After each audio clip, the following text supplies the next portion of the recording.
एक बार फिर से स्वागत है आपके अपने YouTube चैनल देव जी के ट्रिक्स में। दोस्तों हम यहाँ पर भारतीय संविधान का टेस्ट यहाँ पर सॉल्व करने वाले हैं। काफ़ी अच्छे क्वेश्चन आपके लिए गए हैं पूरी तरीके से। ये आपके निचोड़ आपकी क्लास होगी, तो आप लोग बेहतर तरीके से यहाँ पर इस टेस्ट को सॉल्व करिएगा। कितना स्कोर जा रहा है जरूर कमेंट करिएगा। तो चलिए स्टार्ट करते हैं। देखिए पहला क्वेश्चन दिया गया है कि संविधान सभा के सदस्यों को भारत के संविधान पर हस्ताक्षर किए वन को ऑप्शन देना है। यहाँ पर जो आंसर है इसका राइट क्या हो जाएगा। कह रहे संविधान सभा के सदस्यों ने को भारत के संविधान पर जो हस्ताक्षर किया था ये कब हस्ताक्षर किए, वन को ऑप्शन में से राइट क्या हो जाएगा। वन की अगर बात करें दोस्तों तो याद रखिएगा 24 जनवरी 1950 क्या हो जाएगा आंसर है 24 जनवरी 1950 को भारत के संविधान पर 284 कितने 284 सदस्यों ने हस्ताक्षर किया था, है ना। और उस दिन ये संविधान सभा की क्या थी, अंतिम बैठक थी। तो याद रखिएगा अंतिम बैठक पूछे तो आपको यही जवाब देना है कि यह अंतिम बैठक भी रही है। यहाँ पर आगे बढ़िए, क्वेश्चन आपसे अगला पूछा गया है, निम्नलिखित में से किस वर्ष में भारतीय राष्ट्रीय कांग्रेस ने संविधान सभा की मांग की थी। यहाँ पर देखिए टू को ऑप्शन देना है। यहाँ पर कह रहा है भारतीय राष्ट्रीय कांग्रेस ने संविधान सभा की जो मांग की थी ये कब की थी। दोस्तों यहाँ पर जवाब देना है। यहाँ पर जो आपका आंसर है वो आपका बी हो जाएगा 1934। याद रखिए 1934 में भारत में जो कम्युनिस्ट आंदोलन थे इसके अग्रणी नेताओं ने संविधान सभा की मांग की थी। इसको ऑप्शन जो बनेगा वो आपका बी नंबर है राइट हो जाएगा। आगे बढ़िए, क्वेश्चन आपसे अगला पूछा गया है, कह रहा है नियमों और सिद्धांतों के एक सेट को प्रस्तुत करने में मदद करता है। जिस प्रदेश के सभी लोग जिस तरह से देश भर पर शासन करना चाहते हैं उसके आधार के रूप में सहमत हो सकते हैं। ये जो आपका है दोस्तों वो आपकी किसमें, संविधान के नियमों। यहाँ पर ऑप्शन भरेंगे संविधान, आपका आंसर है राइट हो जाएगा। दोस्तों आगे बढ़िए, क्वेश्चन आपसे दिया गया है कि भारत का संविधान द्वारा हस्तलिखित है। यहाँ पर बताना है भारत को जो संविधान है वो किसके द्वारा हस्तलिखित है, किसके हाथों द्वारा ये लिखा गया संविधान आपका है। तो यहाँ पर देखिए ऑप्शन क्या हो जाएगा, ये है आपके प्रेम बिहारी नारायण रायजादा। यहाँ पर जो आंसर आपका है वो आपका राइट आंसर का हो जाएगा। दोस्तों यहाँ पर अगर बात करें रायजादा, तो रायजादा ने अंग्रेजी और हिंदू दोनों में, मतलब अंग्रेजी और हिंदी दोनों में ही हस्तलिखित करने में 6 महीने का समय लिया था। दोस्तों यहाँ पर आगे बढ़िए, क्वेश्चन आपसे अगला पूछा गया है कि भारत के संविधान में आपातकाल का प्रावधान कहाँ से लिया गया है। चलिए बताइएगा कि भारत के संविधान में आपातकाल का जो प्रावधान है कहाँ से लिया गया है, सबको मालूम होना चाहिए। यहाँ पर दोस्तों आपका जो आंसर है राइट क्या हो जाएगा। चलिए जवाब यहाँ पर देखिए, ऑप्शन है आपका, यहाँ पर देखिए आपातकाल दिया है, आयरलैंड मत लगा दीजिएगा क्योंकि आपातकाल वैसे आपके जर्मनी से लिया गया है ना कि आयरलैंड से लिया गया है। अब यहाँ पर आपका एक अधिनियम है भारत सरकार अधिनियम 1935, मतलब ऑप्शन जो आपका बनेगा वो आपका बी नंबर है राइट हो जाएगा, बी नंबर हो जाएगा। अब यहाँ पर दोस्तों आपने आपातकाल पढ़ा होगा, जैसे राष्ट्रीय आपातकाल होता है 352, ये डायरेक्ट आपको एग्जाम में क्वेश्चन मिलेगा कि बताइए राष्ट्रीय आपातकाल कौन से अनुच्छेद में है ना। वित्तीय आपातकाल 360 होता है, संवैधानिक आपातकाल या राज्य का जो आपातकाल होता है वो 356 होता है। अब यहाँ पर एक पॉइंट आपको दिया गया, 1950 में केंद्र सरकार ने केरल में संवैधानिक आपातकाल की घोषणा की थी, ठीक है ना, याद रहेगा। आगे बढ़िए, क्वेश्चन दिया गया है संविधान सभा का गठन कब किया गया था। बताइएगा कि संविधान सभा का जो गठन किया गया ये कब गठन किया गया था। 6 को ऑप्शन देना है और ऑप्शन में से क्या हो जाएगा, तो ऑप्शन यहाँ पर भी हो जाएगा 1946। दोस्तों जिसका जवाब भी आ रहा है बी नंबर है राइट हो जाएगा। 1946 जुलाई 1946 में किया था। 9 दिसंबर 1946 को डॉक्टर सच्चिदानंद सिन्हा को अस्थायी अध्यक्ष बनाया गया था और 11 दिसंबर 1946 को डॉक्टर राजेंद्र प्रसाद की स्थायी अध्यक्ष बनाया गया था। यहाँ पर आंसर आपका बी हो गया। आगे बढ़ते हैं, क्वेश्चन दिया गया है कि सार्वभौमिक वयस्क मताधिकार यह दर्शाता है कि एक देश जो आपका है, मतलब जो भारत देश है, भारत एक देश कैसा देश है, तो ये है आपका लोकतांत्रिक देश है। कैसा है, लोकतांत्रिक देश है। लोकतंत्र मतलब भारत एक लोकतांत्रिक है। ये आर्टिकल नंबर 326 में के अंतर बताया गया है कि प्रत्येक व्यक्ति को भारत का नागरिक है उसे नियमित समय पर होने वाले चुनाव में स्वतंत्र रूप से मतदान करने का अधिकार यहाँ पर दिया गया है। यहाँ पर आगे बढ़िए, क्वेश्चन आपसे दिया गया है भारतीय संविधान में संविधान संशोधन करने की प्रक्रिया को कहाँ से लिया गया है। बेहतर से बेहतर क्वेश्चन आपके दोस्तों यहाँ पर हैं, है ना। यहाँ पर जितने भी क्वेश्चन आपके बिल्कुल चुने हुए सिलेक्टेड क्वेश्चन आपके हैं और इतना अगर सॉल्व कर लेते हैं तो समझ लीजिएगा कि नहीं आपकी तैयारी बिल्कुल अच्छी आपकी है। यहाँ पर 8 नंबर की अगर बात करें तो ऑप्शन सी हो जाएगा आपका दक्षिण अफ्रीका, जिसने लगाया है यहाँ पर जवाब बिल्कुल राइट हो जाएगा। और ये संविधान के किस भाग में है, अगर हम आपसे पूछें कि जो संविधान संशोधन है वो किस भाग में है तो आप क्या जवाब देंगे, तो आप कहेंगे सर भाग 20 में ये आपका संविधान संशोधन है आपका दिया गया है। अगर हम आपसे पूछे कौन सा आर्टिकल है तो आर्टिकल पूछे तो आप बताएंगे 368, क्या बताएंगे 368 बताएंगे। तो ये तीनों पॉइंट आपको याद रखना है।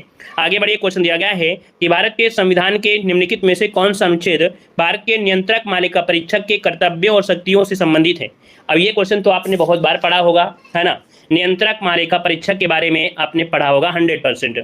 यहाँ पर देखिए आर्टिकल नंबर जो आपका 149 दिया गया है, ये भारत के नियंत्रक महालेखा परीक्षक के बारे में यहाँ पर दिया गया है, ठीक है ना। यहाँ पर आगे बढ़िए, क्वेश्चन आपसे अगर पूछा गया है कि भारत के संविधान के निम्नलिखित में से कौन सा अनुच्छेद संसद के प्रत्येक सदन के लिए एक अलग सचिव स्टाफ के लिए परिभाषित किया गया है। मतलब संसद के प्रत्येक सदन के लिए एक अलग क्या होगा, सचिव स्टाफ होगा। ये आर्टिकल नंबर आपका जो सी नंबर है 98 नंबर में ये आपको दिया गया है, तो आप समझेगा आपका सी नंबर। आगे बढ़िए, क्वेश्चन आपसे दिया गया है भारतीय संविधान में समवर्ती सूची की संकल्पना कहाँ से ली गई है। चलिए बताइए, समवर्ती सूची जल्दी से कमेंट करें, जितनी जल्दी क्वेश्चन आता है उतनी जल्दी देना है। समवर्ती सूची देखिए ऑस्ट्रेलिया, बिल्कुल सही जवाब है, ऑप्शन सी नंबर इसका राइट हो जाएगा। यहाँ पर आपको मालूम है कि संविधान में उल्लेख आपका आर्टिकल जो अनुसूची नंबर 7 है उसमें से आपका दिया गया है 3 आपकी अनुसूचियां हैं, संघ सूची, राज्य सूची और आपकी समवर्ती सूची। तो समवर्ती सूची आपके ऑस्ट्रेलिया से ली गई है। आगे बढ़िए, क्वेश्चन आपसे दिया गया है कि निम्नलिखित में से कौन फ्रांसीसी क्रांति का लोकप्रिय नारा था। फ्रांसीसी क्रांति का लोकप्रिय नारा दोस्तों यहाँ पर पूछा गया है। तो फ्रांसीसी क्रांति का लोकप्रिय नारा क्या था। यहाँ पर देखिए 12 का ऑप्शन जो भी आपका है बिल्कुल सही होगा, स्वतंत्रता, समानता और आपका बंधुत्व। क्या, स्वतंत्रता, समानता और बंधुत्व, ये आपका रहा है फ्रांसीसी क्रांति का लोकप्रिय नारा। आगे बढ़िए, क्वेश्चन आपसे दिया गया है राष्ट्रपति द्वारा राज्यसभा में सदस्यों का मनोनयन किस देश के संविधान से लिया गया है। तो जो राज्यसभा में सदस्य होते हैं ना, इनका मनोनयन जो होता है वो किस देश के संविधान से लिया गया है, उनकी पद्धति के अनुसार। तो यहाँ पर याद रखिए ऑप्शन जो आपका बी नंबर आपका हो जाएगा आयरलैंड से, है ना। कितने होते हैं, 12 सदस्य होते हैं जिनका मनोनयन किया जाता है ना। ये जो शब्द लिया गया है वो आपके आयरलैंड से लिया गया है। यहाँ पर आगे बढ़िए, क्वेश्चन आपसे पूछा गया है कि भारत के राष्ट्रपति पर महाभियोग लगाने की प्रक्रिया कहाँ से ली गई है। बताइएगा, भारत के राष्ट्रपति पर महाभियोग की लगाने की जो प्रक्रिया है ये आपकी कहाँ से ली गई है। तो दोस्तों आपका आर्टिकल नंबर जो आपका 61 है ये महाभियोग से संबंधित है और ये लिया गया है आपके अमेरिका से। तो देखिए ऑप्शन क्या हो जाएगा, ए नंबर इसका राइट हो जाएगा। और आगे बढ़िए, क्वेश्चन आपसे अगला पूछा गया है कि भारत के संविधान के निम्नलिखित में से कौन सा अनुच्छेद कहता है कि कानून के अधिकार के अलावा कोई कर नहीं लगाया जाता है, एकत्र नहीं किया जा सकता है या एकत्र नहीं किया जाएगा। यहाँ पर देखिए 15 का ऑप्शन डी हो जाएगा, अनुच्छेद 265। मतलब भारत के संविधान के अनुच्छेद 265 के अनुसार कानून के अधिकार के अलावा कोई कर नहीं लगाया जाएगा या एकत्र नहीं किया जाएगा। ऑप्शन बनेगा आपका डी नंबर है, नोट करिएगा। अगला क्वेश्चन आपसे दिया गया है कि भारत का संविधान किसके द्वारा बनाया गया था। नए क्वेश्चन भी आपको मिलेंगे और प्रीवियस ईयर क्वेश्चन जो आपके पूछे गए एग्जाम में 2023 तक वो भी आपके एग्जाम में मिलेंगे। यहाँ पर दोस्तों 16 का जो ऑप्शन है वो आपका बी हो जाएगा, संविधान निर्मात्री सभा। क्या हो जाएगा, संविधान निर्मात्री सभा। आपको मालूम होगा कि संविधान सभा की कुल सदस्यता कितनी थी, तो आप कहेंगे सर 389 थी। कितनी, 389, जिसमें से 292 सदस्य जो आपके थे, 292 सदस्य वो आपके प्रांतों से लिए गए थे, 93 जो लिए गए थे वो आपके रियासतों से लिए गए थे और 4 लिए गए थे दिल्ली, अजमेर, मेवाड़, कुर्ग और बलूचिस्तान से लिए गए थे। यहाँ पर अगला क्वेश्चन दिया गया है, भारत में संविधान दिवस कब मनाया जाता है। बताइएगा, भारत में संविधान दिवस जो मनाया जाता है वो आपके कब मनाता है। बिल्कुल सिलेक्टेड क्वेश्चन है दोस्तों, एक भी क्वेश्चन बाहर नहीं जा सकता है।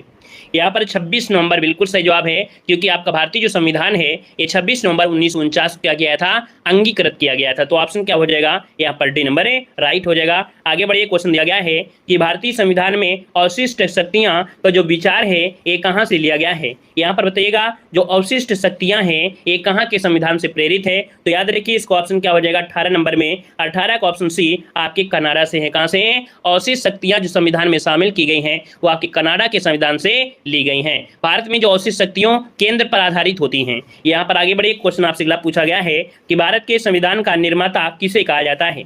बताइएगा, यहाँ पर आंसर क्या हो जाएगा, कह रहा है भारत के संविधान का निर्माता किसे कहा जाता है। यहाँ पर 19 को ऑप्शन दीजिएगा, 19 का ऑप्शन क्या हो जाएगा, तो यहाँ पर देखिए डॉक्टर बी.आर. अम्बेडकर जिसको ऑप्शन है यहाँ पर बी नंबर राइट हो जाएगा। दोस्तों ये आपको याद होगा कि 29 अगस्त 1947 को संविधान सभा ने संविधान का प्रारूप तैयार करने के लिए 7 सदस्यीय एक टीम बनाया था, है ना, जिसके जो अध्यक्ष थे वो आपके डॉक्टर भीमराव अम्बेडकर थे। तो ऑप्शन क्या हो जाएगा आपका बी नंबर राइट हो जाएगा। आगे बढ़ लीजिए, अगला क्वेश्चन दिया गया है, स्वतंत्र भारत के पहले स्वास्थ्य मंत्री कौन थे।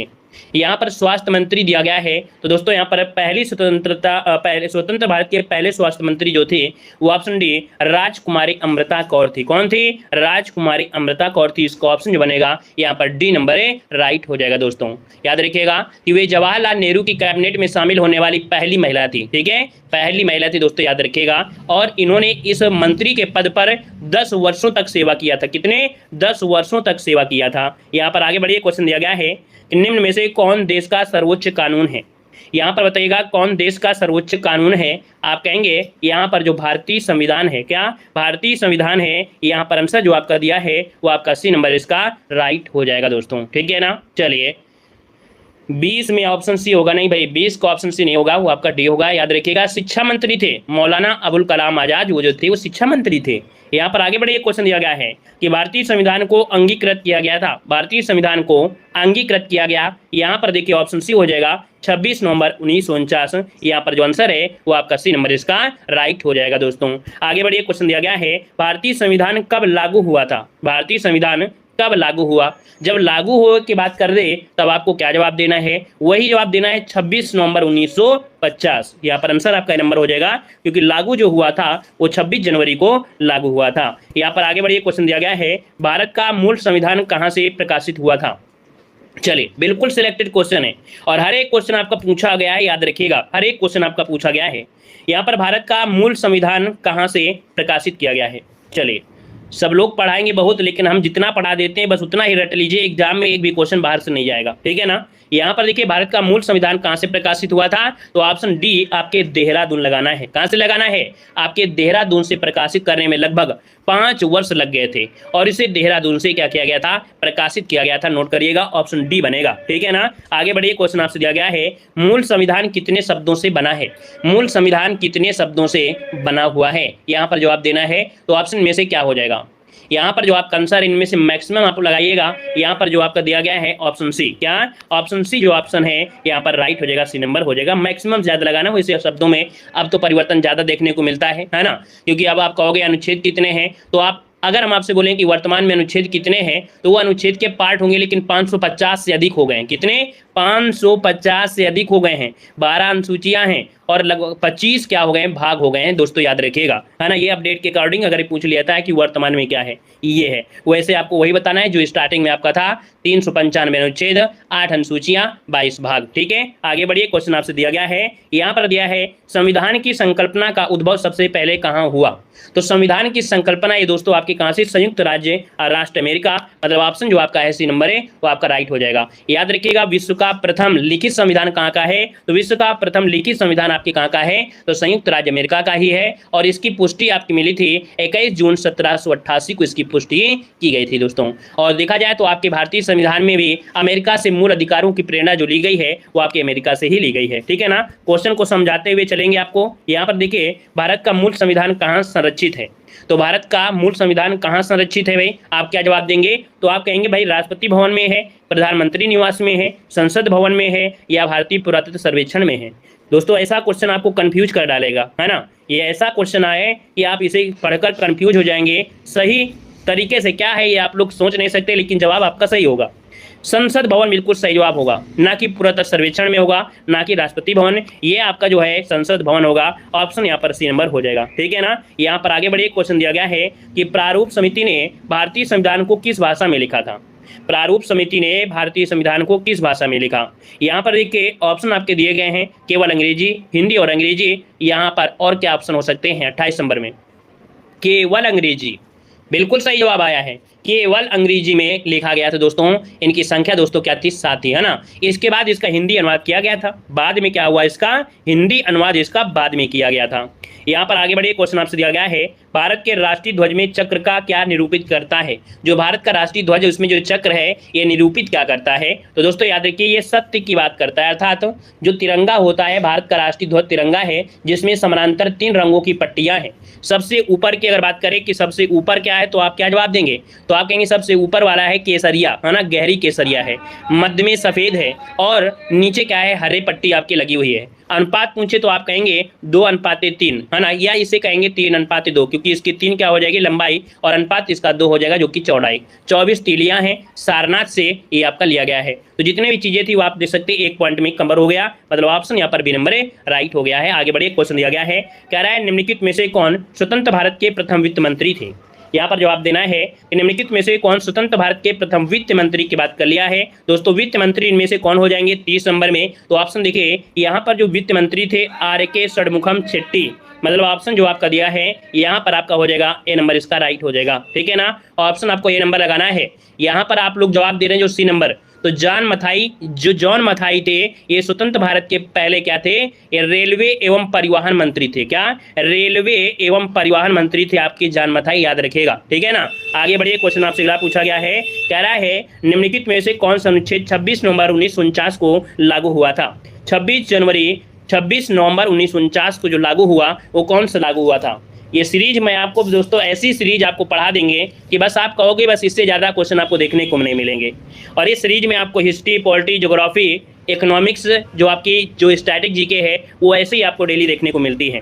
यहाँ पर 31 की अगर बात करें दोस्तों, आपका अनुच्छेद जो आपका 338 है, याद रखिएगा, अनुच्छेद 26 नवंबर 1949 को लागू हुआ था। यहाँ पर कौन सा अनुच्छेद, मतलब यहाँ पर शब्द ये कह रहा है कौन सा अनुच्छेद 26 नवंबर 1949 को लागू हुआ था।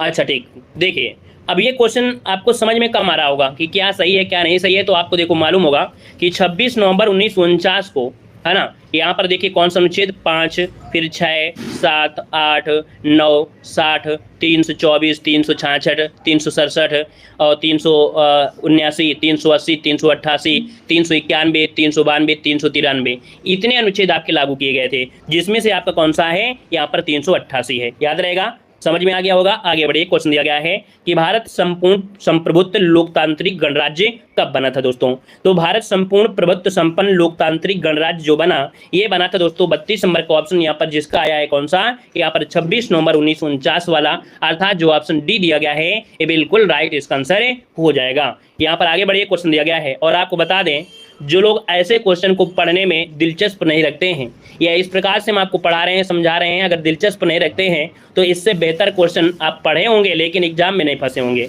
हम जितना भी पढ़ाएंगे वो आपको एग्जाम में मिलेगा, चाहे वो आपको UPSSC मिलेगा, UPPCS मिलेगा, कहीं ना कहीं आपको मिलेगा, क्योंकि हम जितने भी क्वेश्चन पढ़ाते हैं कहीं ना कहीं प्रीवियस ईयर होते हैं और सिलेक्टेड क्वेश्चन होते हैं, ठीक है। तो ये समझ के चलिए कि जितना हम पढ़ रहे हैं वो एग्जाम में फंसना ही फंसना है, इससे बाहर नहीं जाएगा, आपको इसका विश्वास रखिए, एक भी क्वेश्चन बाहर नहीं जाएगा।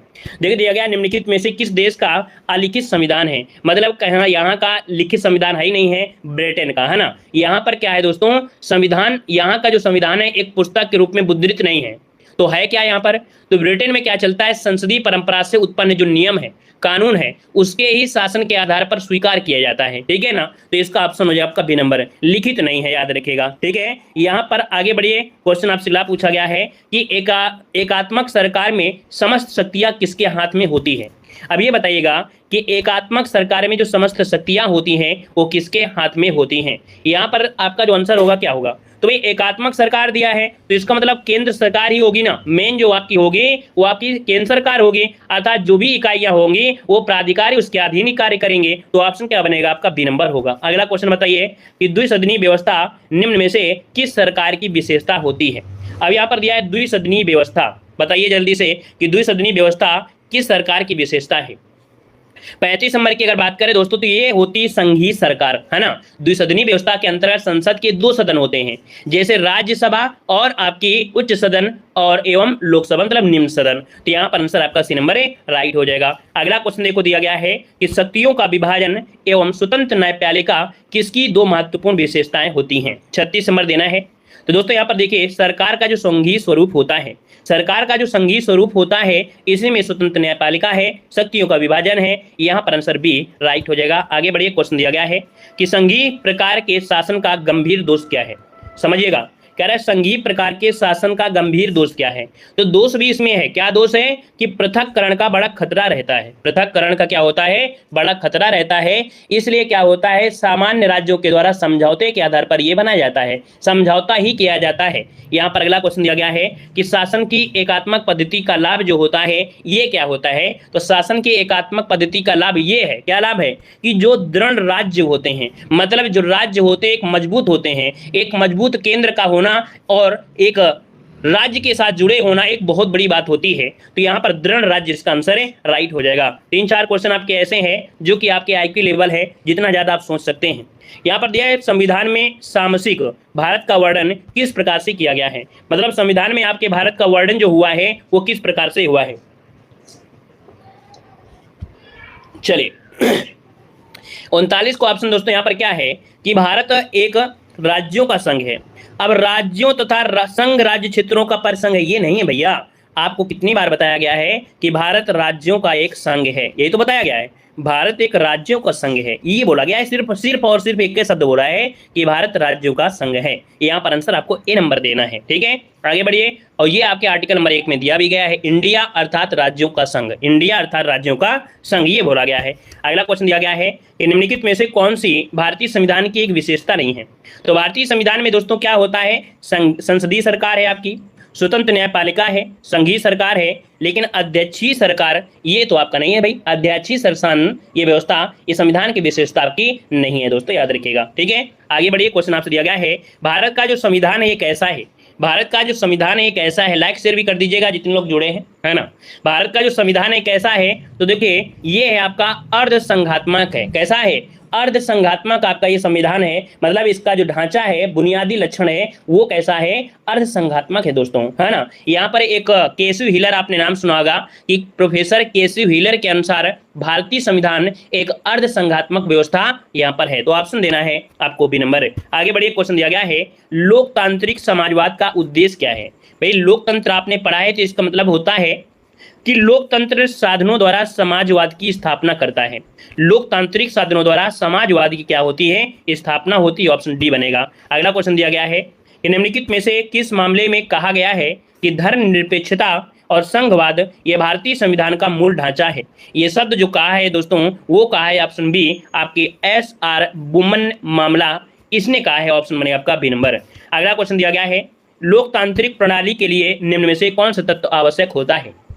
चलिए थोड़ा 2-4 क्वेश्चन आपके ऐसे रहे हैं जो आपको बड़े कठिन लग रहे होंगे।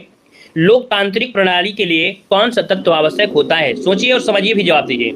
यहाँ पर स्वतंत्र और निष्पक्ष चुनाव होने चाहिए, अवसर की समानता भी मिलना चाहिए, अधिकारों का संरक्षण भी होता है। यहाँ पर ऑप्शन डी सभी, देखिए सबके जवाब बिल्कुल सही हैं। यहाँ पर आंसर बनेगा आपका डी नंबर है। अगला क्वेश्चन दिया गया है कि जनता का जनता के लिए जनता द्वारा शासन, यह कथन निम्नलिखित में से किसको द्वारा दिया गया है। यह आपने बचपन में ही आपकी किताबों को पढ़ाया गया होगा तो आपने पढ़ा होगा। अमेरिका के एक राष्ट्रपति थे दोस्तों, अब्राहम लिंकन। कौन थे, अब्राहम लिंकन। तो यहाँ पर ऑप्शन क्या बनेगा, यहाँ पर ए नंबर हो जाएगा। अगर हम आपसे एक छोटी सी बात पूछ लें, अगर आपसे छोटी सी बात पूछ लें कि जो अब्राहम लिंकन थे ये अमेरिका के कौन से नंबर के राष्ट्रपति थे, बताइए ये अमेरिका के कौन से नंबर के राष्ट्रपति थे। तो यहाँ पर दोस्तों हम समझ सकते हैं कि 90% से 90% तक लोग कहेंगे यहाँ पर 1 नंबर के थे। कितने, 1 नंबर के आपके थे। जिन लोगों ने 1 नंबर दिया है वो आपका बिल्कुल गलत दिया गया है, याद रखिएगा। यहाँ पर अब्राहम लिंकन जो थे वो आपके 16वें राष्ट्रपति थे, याद रखिए। कौन से नंबर के, 16वें राष्ट्रपति दोस्तों, याद रखिएगा। यहाँ पर जॉर्ज वाशिंगटन होता तो आप लोग कह देते, लेकिन अब्राहम लिंकन ये 16वें नंबर के थे, याद रखिएगा, ठीक है। यहाँ पर आगे बढ़िए, क्वेश्चन दिया गया है सूची फर्स्ट को सूची सेकेंड से क्या करना है, यहाँ पर सुमेलित करना है। आपको देख सकते हैं कि यहाँ पर आपसे कह रहा है क्या, यहाँ पर आप कह रहा है अध्यक्षीय। तो अध्यक्षीय में क्या होता है, शक्तियों का क्या होता है, पृथक्करण होता है। संसदीय में क्या होता है, तो संसदीय में होता है कार्यपालिका और विधायिका के बीच निकट संबंध होते हैं, है ना। यहाँ पर आपकी संघीय व्यवस्था आपकी शक्तियों का विभाजन है, और यहाँ पर एकात्मक व्यवस्था ये शक्तियों का संकेंद्रण है, ठीक है। तो यहाँ पर आपका जो आंसर बनेगा वो आपका 1, 2, 3, 4 जो आपका आंसर है वो बिल्कुल क्रम से आपका आंसर है, राइट हो जाएगा, ठीक है। यहाँ पर आगे बढ़िए, क्वेश्चन दिया गया है, क्या क्वेश्चन दिया गया है कि प्रथम केंद्रीय विधानसभा का गठन कब किया गया था। प्रथम केंद्रीय विधानसभा का जो गठन किया गया था ये कब किया गया था? 47 का ऑप्शन देना है और 47 का जो ऑप्शन दिया गया है दोस्तों वो राइट आंसर हो जाएगा आपका 1921 में। कब किया गया था? 1921, बहुत पहले की बात हो रही है दोस्तों। ये अधिनियम जो आया था 1919 अधिनियम से ये आपका लिया गया था, जिसमें से याद रखिएगा कितने, तो प्रथम केंद्रीय विधानसभा में 145 सदस्य थे, जिसमें से 104 जो थी वो निर्वाचित सदस्य थे और शेष जो किए गए थे नामांकित किए गए थे। यहाँ पर आगे बढ़िए क्वेश्चन दिया गया है कि संघीय सरकार में राज्य सरकारों को मिलता है, तो संघीय सरकार में राज्य सरकारों को जो मिलता है दोस्तों वो मिलता है ऑप्शन सी, संविधान द्वारा दी गई शक्तियां। क्या? संविधान द्वारा दी गई शक्ति, ऑप्शन सी राइट हो जाएगा। नेक्स्ट क्वेश्चन आपसे दिया गया है कि कैबिनेट प्रणाली में सरकार का महत्वपूर्ण लक्षण क्या है? कैबिनेट प्रणाली में सरकार का महत्वपूर्ण लक्षण क्या है 49 नंबर में? तो 49 का ऑप्शन दोस्तों यहाँ पर बी हो जाएगा, सामूहिक उत्तरदायित्व। क्या हो जाएगा? सामूहिक उत्तरदायित्व। यहाँ पर आंसर आपका बी बनेगा। अगला क्वेश्चन दिया गया है कि व्यक्ति बदल जाता है लेकिन विधि नहीं बदलती, यह सिद्धांत किसने दिया है? व्यक्ति बदल जाता है लेकिन विधि नहीं बदलती है, तो दोस्तों याद रखिए आपका आंसर बी हो जाएगा, संवैधानिक सरकार। क्या? संवैधानिक सरकार यहाँ पर यह सिद्धांत दिया है, ऑप्शन बी बनेगा। अगला क्वेश्चन दिया गया है कि यह परंपरा किस देश में विद्यमान है? Once a speaker always speaker. ये दोस्तों ये परंपरा है आपकी जो ली गई है वो आपकी कहाँ से? तो आपके ब्रिटेन की ये आपकी लैंग्वेज है। ऑप्शन आपका ये नंबर ए राइट हो जाएगा। अगला क्वेश्चन आपसे दिया गया है कि पहली बार संघीय संरचना भारत को किस अधिनियम द्वारा दी गई थी? पहली बार जो संघीय संरचना है, संघ ही दिया है, देखो एक शब्द दिया गया है संघ, और संघ में दिया गया है कि संघीय संरचना भारत को जो दी गई वो किस अधिनियम में? तो संघ की बात है तो ऑप्शन सी लगा देंगे आपकी 1935। क्या हो जाएगा? 1935। यहाँ पर अगला क्वेश्चन दिया गया है निम्नलिखित में से कहाँ लोकतंत्र नहीं है? लोकतंत्र नहीं है दोस्तों, तो देखो लोकतंत्र अमेरिका में है, नॉर्वे में है, भारत में भी है, लेकिन चीन में क्या है? क्या नहीं है? वहां तो राजा रानी वाला सिस्टम चलता है, तो ऑप्शन क्या हो जाएगा? डी हो जाएगा, चाइना। अगला क्वेश्चन दिया गया है निम्नलिखित में से किसमें सिद्धांत और व्यवहार में बहुत बड़ा अंतर होता है? सिद्धांत कुछ और कहता है, व्यवहार कुछ और कहता है। ये अंतर मिलता है संसदीय शासन प्रणाली में। ऑप्शन बनेगा यहाँ पर सी नंबर ए राइट हो जाएगा। अब ये है क्या? तो आप जानते हैं कि भैया सिद्धांत रूप में राष्ट्रपति जो होता है वो कार्यपालिका का अध्यक्ष होता है और सभी कार्य जो होते हैं वो राष्ट्रपति के नाम पर किए जाते हैं, लेकिन राष्ट्रपति ने अपनी कार्यपालिका शक्ति का प्रयोग मंत्रिपरिषद की सलाह से ही करता है, जिसका प्रमुख होता है प्रधानमंत्री होता है। यहाँ पर आगे बढ़िए क्वेश्चन दिया गया है कि केंद्रीय विधानमंडल का प्रथम अध्यक्ष कौन था? बताइए कि केंद्रीय विधानमंडल का जो प्रथम अध्यक्ष था इनमें से कौन था? तो ऑप्शन सी विट्ठल भाई पटेल। कौन? विट्ठल भाई पटेल। इनको याद रखिएगा, केंद्रीय विधानमंडल का जो प्रथम अध्यक्ष था वो विट्ठल भाई पटेल थे, जो कि ऑप्शन हो जाएगा आपका सी नंबर। आप क्वेश्चन ये पूछ लेता है विधानमंडल की स्थापना कब की गई थी? तो आपके 1921 में इसकी स्थापना की गई थी। अभी हमने बताया था 145 सदस्य थे दोस्तों। यहाँ पर अगला क्वेश्चन आपसे दिया गया है कि स्थानीय सरकारों का आधार क्या है? चलिए कह रहा है स्थानीय सरकारों का आधार क्या है? तो स्थानीय सरकारें दोस्तों ये आपके लोकतंत्र होती हैं, अर्थात तो स्थानीय सरकारों का जो आधार होता है वो लोकतंत्र होता है। अब लोकतंत्र से तात्पर्य होता है लोगों का तंत्र, अर्थात जनता का शासन।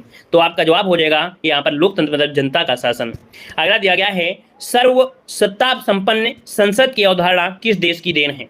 तो दोस्तों ये है आपके कहाँ से? इंग्लैंड की देन है। यहाँ पर जो आंसर है वो आपका ये हो जाएगा। अगला क्वेश्चन दिया गया है भारतीय संविधान में मूल अधिकार को किस देश के संविधान से लिया गया है?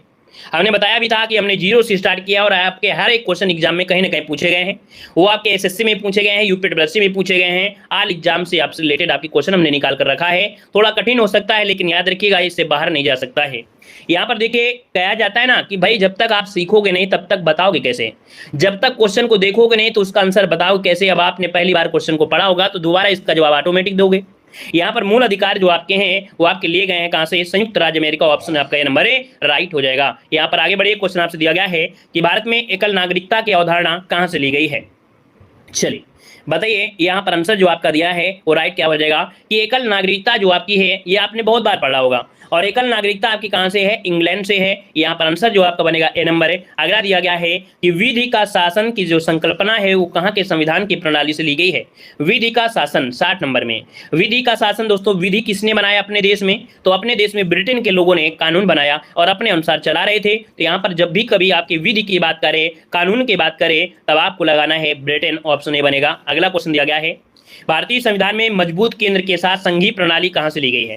तो दोस्तों ये मजबूत केंद्र है, आप जानते हैं संघीय प्रणाली जो आपकी है वो कहां से ली गई है? तो ऑप्शन क्या हो जाएगा यहाँ पर भी आपकी कनाडा से ली गई। संघीय व्यवस्था कहां से है? आपकी कनाडा, जिसका ऑप्शन है यहाँ पर राइट हो जाएगा। आगे बढ़िए, क्वेश्चन दिया गया है कि भारत के संविधान में संघीय शब्द का प्रयोग कहां से हुआ है?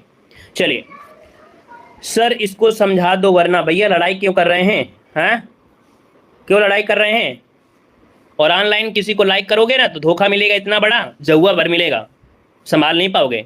और इतना दर्द मिलेगा ना कि फेफड़े किडनी बाहर निकल के आएंगे। बाद में कहोगे मेकअप की वजह से मैंने पसंद किया था और ऑनलाइन हमको कुछ नहीं मिला, जब सामने वीडियो कॉल दिखा तो पता लगा भूतों से ज़्यादा भी खतरनाक था। इसलिए ऑनलाइन ये लाइन मारना बंद कर दीजिए, ठीक है ना? ऑनलाइन कुछ नहीं रखा हुआ है। चलिए, भारत के संविधान में संघीय शब्द का प्रयोग जो हुआ है ये कहाँ हुआ है? यहाँ पर ऑप्शन देना है। देखिए 62 का जो ऑप्शन है यहाँ पर राइट क्या हो जाएगा आपका डी नंबर है, संविधान में कहीं नहीं है। याद रखिएगा कि संविधान में संघीय जो शब्द है, संघीय शब्द है ही नहीं है, याद रखिएगा, ठीक है ना? और है कहां पर? थोड़ा बहुत। तो अनुच्छेद 1 में भारत अर्थात इंडिया ये राज्यों का संघ होगा। क्या जो आपका अनुच्छेद 1 है उसमें कहा गया है भारत अर्थात जो इंडिया है ये राज्यों का क्या होगा? संघ होगा। क्या? संघ होगा, ना कि संघीय। तो दोस्तों याद रखिए संघीय शब्द का प्रयोग कहीं भी नहीं किया गया है, दोस्तों याद रखिएगा, ठीक है ना? यहाँ पर आगे बढ़िए, क्वेश्चन दिया गया है कि निम्नलिखित में से कौन सी केंद्रीकृत सरकार की विशेषता नहीं है? यहाँ पर बताइएगा केंद्रीकृत सरकार की विशेषता नहीं है 63 नंबर में। तो दोस्तों याद रखिएगा निर्भर राज्य, एकल सरकार, लचीला संविधान, न्यायिक समीक्षा, ये केंद्र सरकार की विशेषता नहीं होती है दोस्तों। 63 नंबर में ऑप्शन बी न्यायिक समीक्षा, एक केंद्रीकृत या एकात्मक सरकार की विशेषता नहीं होती है। और एकात्मक सरकार में सभी शक्तियां जो होती हैं वो केंद्र सरकार में होती हैं, याद रखिएगा। आगे बढ़िए, क्वेश्चन आपसे अगला पूछा गया है, कह रहा आपसे अगला क्वेश्चन कि संविधान के अनुसार भारत के राष्ट्रपति की जो शक्तियां हैं वो निम्न में से किसके समान है? तो दोस्तों भारत के पास जो राष्ट्रपति हैं और इस राष्ट्रपति को जो शक्तियां दी गई हैं वो किसके समान दी गई हैं? तो 64 का ऑप्शन जो बनेगा वो आप कहेंगे ब्रिटेन के जो राजा हैं, जो ब्रिटेन के राजा थे वही राजा की जो शक्तियां हैं वो आपके भारत के राष्ट्रपति के बराबर हैं, ठीक है ना? तो ऑप्शन हो जाएगा यहाँ पर आपका कौन सा? ए नंबर है, राइट हो जाएगा। अच्छा अनुभव होते, अनुभव ना होते तो पढ़ा रहे होते क्या? हम 2 साल के बच्चे थोड़ो हैं, क्यों 2 साल के बच्चे थोड़ो हैं कि हम 2 साल के बच्चे हैं? ऐसे टीचर थोड़ो बन गए हैं कानपुर में, ऐसे टीचर थोड़ो बन गए कि हर एक कोचिंग में पढ़ाते रहते हैं, इटावा, उन्नाव, कानपुर ये सब पढ़ाते रहते हैं। ऐसे थोड़ो बच्चे थोड़ो हैं, शकल से बच्चे होंगे, दिमाग से बच्चे थोड़ो होंगे। चलिए यहाँ पर देखिए अगला क्वेश्चन दिया गया है कि भारत में बजट किस वायसराय के काल में लागू किया गया था? बताइएगा। कह रहा है भारत में बजट किस वायसराय के काल में लागू किया गया? दोस्तों 65 की अगर बात करें तो ऑप्शन यहाँ पर ये हो जाएगा कैनिंग के समय में। वायसराय थे कौन? लॉर्ड कैनिंग, इनके काल में ही भारत का प्रथम बजट पेश किया गया था 1860 में। कब? 1860 में। अब आपसे अगर हम आपसे पूछ ले कि कौन से महीने में, तो आप आंख बंद करके बता देना कि सर फरवरी महीने में। कब? फरवरी महीने में ये बजट पेश किया गया था। तो ऑप्शन क्या हो जाएगा यहाँ पर आपका ए नंबर राइट हो जाएगा। और सबको बजट देखना पड़ता है फरवरी महीने में, क्यों भाई? सबको अपना बजट देखना पड़ता है फरवरी महीने में। तो ऐसे आपको याद रखना है, यहाँ पर बजट ऑप्शन आपका ये हो जाएगा। अब आपको हमेशा याद रहेगा। अगले क्वेश्चन की ओर आते हैं। कह रहा आपसे हमारे संविधान में राज्य के नीति निर्देशक तत्व की अवधारणा कहाँ के संविधान से ली गई है? यहाँ पर देखिए ऑप्शन जो आपका बनेगा कि जो राज्य के नीति निर्देशक तत्व की अवधारणा है ये आपकी कहाँ से ली गई है? तो ऑप्शन सी आयरलैंड के संविधान से ली गई है। ऑप्शन बनेगा आपका यहाँ पर सी नंबर। यहाँ पर आगे बढ़िए, क्वेश्चन आपसे दिया गया है कि हमारे संविधान में न्यायिक समीक्षा की अवधारणा किस देश के संविधान से लिया गया है? न्यायिक शब्द लगाता है तो दोस्तों हमने आपको बताया भी है, जब भी कभी न्याय लगाए तो आपको यूएसए ही लगा देना है, क्योंकि यूएसए का काम है क्या? न्याय। जिसकी तरफ न्याय होगा अर्थात न्याय का ही साथ देगा अमेरिका। तो यहाँ पर आपको मालूम है सुप्रीम कोर्ट कहाँ से लिया गया है? तो आपके अमेरिका से लिया गया है। तो न्याय शब्द आपको आता है तो यूएसए ही लगाना है।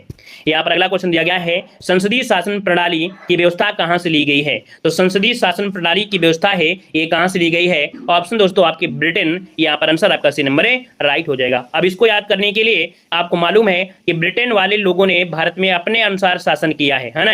अपने अनुसार शासन किया है, जैसा करना चाहते थे वैसे ही होता था। तो शासन शब्द जो आपको मिलेगा वो आपके ब्रिटेन से मिलेगा।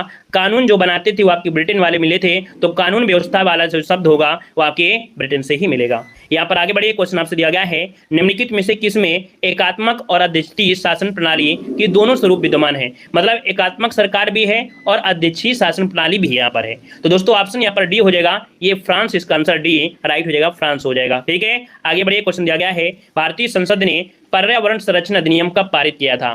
तो पर्यावरण संरक्षण अधिनियम दोस्तों याद रखिए 1986 में। कब? 1986 में पारित किया था। या आगे बढ़िए, क्वेश्चन दिया गया है कि भारत में किस प्रकार का लोकतंत्र है? भारत में जो लोकतंत्र है वो कैसा है? प्रत्यक्ष है, अध्यक्षीय है, या प्रतिनिधिक है, या तानाशाही? तो आप तानाशाही तो नहीं लगाएंगे, यहां पर बताएंगे प्रतिनिधिक। क्या बताएंगे? प्रतिनिधिक। मतलब ये कह सकते हैं कि भारत में प्रतिनिधित्व लोकतंत्र को अपनाया गया है। लोकतंत्र के दो प्रकार होते हैं, एक प्रत्यक्ष होता है, एक अप्रत्यक्ष होता है ना। प्रत्यक्ष मतलब होता है कि लोकतंत्र में जनता की जो निर्गत विषयों पर क्या होती है, सीधी बातचीत होती है, सीधी भागीदारी होती है, जैसे स्विट्जरलैंड हो गया। और अप्रत्यक्ष जैसे होता है वो आपका भारत होता है। अप्रत्यक्ष में कैसी है आपके? अप्रत्यक्ष में जैसे क्या है? जैसे आपका भारत है। यहाँ पर आगे बढ़िए, क्वेश्चन दिया गया है, कह रहा है संविधान की संकल्पना का उद्भव सबसे पहले कहां हुआ? तो ये संविधान की जो संकल्पना है इसका उद्भव कहां हुआ था? तो ऑप्शन दोस्तों आपका बी हो जाएगा ब्रिटेन। इसका आंसर राइट हो जाएगा, ब्रिटेन में हुआ। सबसे पहले उद्भव ब्रिटेन में हुआ था। आगे बढ़िए, क्वेश्चन आपसे अगला पूछा गया है कि भारत में संविधान लोकतंत्र का आदर्श हम कहां पाते हैं? तो भारत में संविधान में भारतीय लोकतंत्र का जो आदर्श है ये आपको देखने को किस में मिलता है? यहां पर जो आपका आंसर है दोस्तों ऑप्शन बनेगा ए, प्रस्तावना में मिलता है। ऑप्शन ए हो जाएगा, प्रस्तावना में आपको देखने को मिलेगा। प्रस्तावना में कहा भी गया है न्याय, स्वतंत्रता, समानता, बंधुत्व, इन शब्दों का उल्लेख आपको मिलता है। यहाँ पर आगे बढ़िए, क्वेश्चन आपसे दिया गया है कि लोकप्रिय वीटो के द्वारा संविधान में संशोधन करने की प्रणाली कहां पर विद्यमान है? लोकप्रिय वीटो शब्द आपने सुना है, वीटो पावर, ये सब होता है वीटो पावर। और ये दोस्तों आपका है स्विट्जरलैंड में। याद रखिएगा कि लोकप्रिय वीटो जो कि प्रत्यक्ष लोकतंत्र का एक उदाहरण होता है, जहां जनता सरकार के विधायिका या प्रशासनिक कार्य को प्रत्यक्ष रूप से भाग लेते हुए यहाँ पर यूज करती है। तो ऑप्शन हो जाएगा बी नंबर। आगे बढ़िए, क्वेश्चन दिया गया है कि भारत में लिखित संविधान की संकल्पना किस देश से ली गई है? तो लिखित संविधान है आपकी अमेरिका में। ऑप्शन आपका सी हो जाएगा। यहाँ पर जवाब देना है। अगला कह रहा है निम्नलिखित में से किस देश से भारतीय संविधान ने विधि के समक्ष समता का सिद्धांत लिया है? विधि के समक्ष समता का सिद्धांत अभी हमने बताया, विधि मतलब होता है कानून। क्या होता है? विधि मतलब होता है क्या? कानून होता है। तो कानून बनाते थे कौन? ब्रिटेन वाले बनाते थे, है ना। कानून बनाते थे ब्रिटेन वाले। तो ऑप्शन क्या हो जाएगा यहाँ पर सी नंबर। आगे बढ़िए, क्वेश्चन दिया गया है कह रहा है वेस्टमिंस्टर संसदीय व्यवस्था का विकास किस देश में हुआ था? वेस्टमिंस्टर संसदीय व्यवस्था जो दिया है ये आपका हुआ था ब्रिटेन में। ऑप्शन सी हो जाएगा। अगला क्वेश्चन दिया गया है निम्नलिखित में से किसने पहली बार 1935 में संविधान सभा बनाने का सुझाव दिया था? 1935 में संविधान सभा बनाने का सुझाव ये एम.एन. राय, जो कि ऑप्शन बनेगा क्या यहाँ पर डी नंबर, एम.एन. राय। यहाँ पर आंसर राइट हो जाएगा दोस्तों। और यहाँ पर आगे बढ़िए, क्वेश्चन दिया गया है कि जिस संविधान सभा द्वारा भारत के संविधान का अधिनियमन किया गया उसके सदस्य कौन थे? तो दोस्तों यहाँ पर देख सकते हैं 79 का जो ऑप्शन है वो बी हो जाएगा। विभिन्न प्रांतों की विधानसभाओं द्वारा निर्वाचित सदस्य लिए गए थे, उन्हीं के द्वारा ही भारत के संविधान में जो सदस्य थे वो आपके लाए गए थे। ऑप्शन बी हो जाएगा। अगला क्वेश्चन दिया गया है कि भारतीय संविधान की रचना के समय संविधान सभा का जो संवैधानिक सलाहकार कौन था? संवैधानिक सलाहकार कौन थे? यहाँ पर दोस्तों आप कहेंगे कि संवैधानिक सलाहकार बी.एन. राव होता है। काफी लोगों से गलतियां हो रही हूं, है ना, गलतियां हो रही हैं। तो अपने आप को ये नहीं समझना कि नहीं हमको नहीं आता है, ये समझिएगा कि अभी तक रिवीजन नहीं हुआ था, अब आपका रिवीजन स्टार्ट हो गया है। तो दोबारा जब वीडियो आप देखेंगे वो आपका रिवीजन बहुत बेहतर तरीके से होगा, ठीक है ना। चलिए, तो ऑप्शन आपका सी बनेगा। अगला क्वेश्चन आपसे दिया गया है निम्नलिखित में से कौन भारतीय संविधान की प्रारूप समिति के सदस्य नहीं थे? अब यहाँ पर देखिए, प्रारूप समिति में हमने आपको बताया था, प्रारूप समिति में 7 सदस्य थे, है ना, जिसमें से डॉक्टर बी.आर. अम्बेडकर भी थे, अल्लादी कृष्ण स्वामी थे, गोपाला स्वामी अय्यर थे, राजेंद्र प्रसाद थे क्या? नहीं थे। तो दोस्तों ऑप्शन यहाँ पर डी हो जाएगा, राजेंद्र प्रसाद नहीं थे। कौन कौन थे यहाँ पर देख सकते हैं कि बी.आर. अम्बेडकर जो अध्यक्ष थे, गोपाला स्वामी अयंगर, के.एम. मुंशी, अल्लादी कृष्ण स्वामी अय्यर, सैयद मोहम्मद सादुल्ला, बी.एल. मित्र। बाद में इनके स्थान पर एन. माधव राय सदस्य बने थे। डी.पी. खेतान इनकी मृत्यु के कारण भी क्या हुआ था? टी.टी. कृष्णाचारी को सदस्य बनाया गया था। तो ये जो सदस्य थे वो आपके 7 सदस्यीय ये आपकी टीम थी। अगला है भारतीय संविधान के सदस्यों में निम्नलिखित में से कौन शामिल नहीं था? यहाँ पर दोस्तों आपको मालूम होगा कि यहाँ पर सरदार वल्लभ भाई पटेल थे, जे.बी. कृपलानी थे, के.एम. मुंशी थे, लेकिन जयप्रकाश नारायण इसमें नहीं थे। तो ऑप्शन आपका सी नंबर राइट हो जाएगा। अगला क्वेश्चन दिया गया है कि भारत की अंतरिम संसद में कितने सदस्य थे? तो भारत की अंतरिम संसद में दोस्तों याद रखिएगा आपका जो आंसर होगा 83 नंबर में, वो ऑप्शन राइट क्या हो जाएगा? ए नंबर। 296 थे, 296 थे अंतरिम संसद में, 296 थे दोस्तों, याद रखिएगा, ठीक है ना। और इसके बाद आगे बढ़ते हैं, क्वेश्चन आपसे दिया गया है यहाँ पर दिया गया है कि भारतीय संविधान के या भारतीय संविधान सभा के मूल अधिकार के उप समिति का अध्यक्ष कौन था? तो उप समिति के जो अध्यक्ष थे वो आपके जे.बी. कृपलानी थे। ऑप्शन आपका ए नंबर इसका राइट हो जाएगा। अगला क्वेश्चन आपसे यहाँ पर दिया गया है, निम्नलिखित में से किसके द्वारा संविधान में उद्देश्य संकल्प लाया गया था? उद्देश्य संकल्प जो लाया गया 85 नंबर में, वो राइट क्या हो जाएगा? तो ऑप्शन क्या हो जाएगा? यहाँ पर देखिए 85 नंबर में उद्देश्य प्रस्ताव आपके जवाहरलाल नेहरू, है ना। लैंग्वेज कई प्रकार से बोल सकते हैं, उद्देश्य संकल्प या उद्देश्य प्रस्ताव। तो ये दोस्तों आपके जवाहरलाल नेहरू यहाँ पर आंसर है, राइट हो जाएगा, जिन्होंने 13 दिसंबर 1946 को ये पेश किया था दोस्तों, है ना। और 22 जनवरी 1947 को संविधान सभा ने इस प्रस्ताव को क्या कर दिया था? स्वीकार कर लिया था। आगे बढ़िए, क्वेश्चन आपसे अगला पूछा गया है कि किसने भारत के संविधान को अर्धसंघीय रूप में वर्णित किया है? दोस्तों यहाँ पर बताइएगा, अर्धसंघीय रूप में वर्णित किया है 86 नंबर में, तो ये है आपके के सी हेयर। क्या है? के सी हेयर, यहाँ पर आंसर डी राइट हो जाएगा। और नेक्स्ट क्वेश्चन आपसे दिया गया है कि संविधान सभा ने राष्ट्रगान कब अपनाया था? संविधान सभा ने राष्ट्रगान कब अपनाया था? दोस्तों 87 को ऑप्शन देना है।